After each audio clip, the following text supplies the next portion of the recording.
Tabariz, you seem to have been making a habit of close games this T20 World Cup. Can you describe the emotion and how you were feeling towards the end of that game? Yeah, look, obviously most of the games have been a lot closer than we would have personally liked. But the amazing thing is that, this new Proteas team always seems to get over the line, We've been put under huge pressure basically in every single game that we've played. And, the boys have managed to find a way to win, no matter what the situation is, no matter how close the game is. So that's really pleasing for us as a unit, and it's sort of like, in a funny way, we're looking forward to it. As a fellow member of the Spinners Union, Aidan Markram decided to sort of roll the dice a little bit and bowl himself in the second over and take, that crucial wicket of Nicholas Perrin. What was going through your mind when you kind of saw him take that responsibility, and how good is it to have a captain like that take the responsibility on his shoulders and have everyone sort of jump on his back in that case? Yeah, I actually always think he under-bowls himself, whenever he's captain he bowls less, because he is a wonderful bowler. I think he's a lot better than a part-timer. So it was nice, as a captain, he saw that, there was something in it for him, and he ran with it, and he bowled all 4 overs. So that's the one thing that's nice about our unit. There's not, if you look at the squad, there isn't any individual that you can pick and say like, hey, this guy is responsible for making this team win. There's no pressure on any one individual.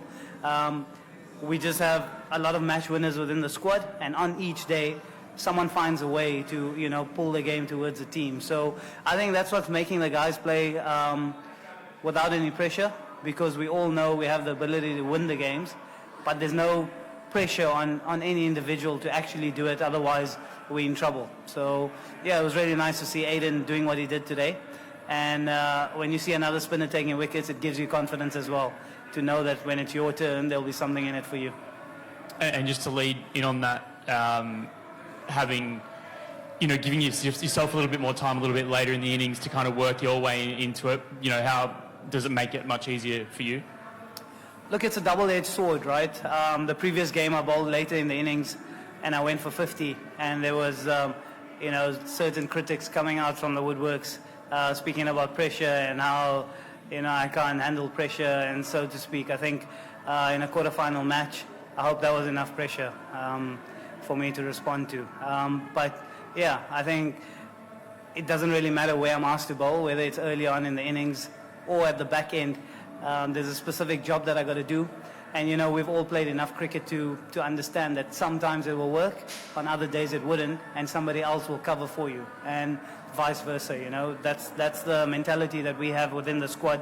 Whoever's day it is needs to take extra load and, cover up for someone that's maybe not having a good game. And that's perfectly normal. That's cricket.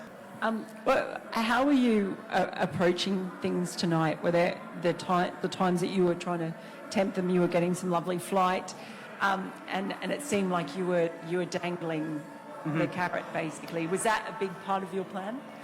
Yeah, look, fortunately I've been able to play CPL for the last 5 or 6 years. And one thing, with the West Indian boys, you don't have to guess what their intent is going to be.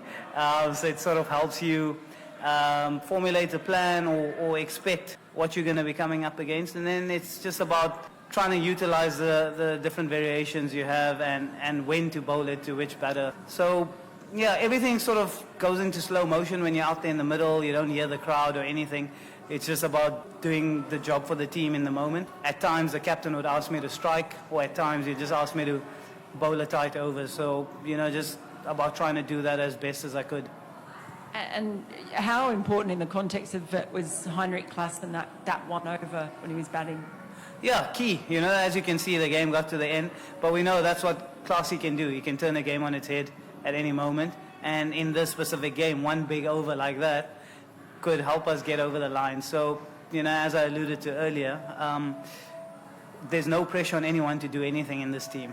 We know what each of us is capable of doing, and each guy is able to win the game single-handedly. So I think that frees up all the guys. In that moment, Klaasie sort of brought the game so much in our favor that even though we had a little bit of a slide towards the end, it was enough. We had enough in the bank there.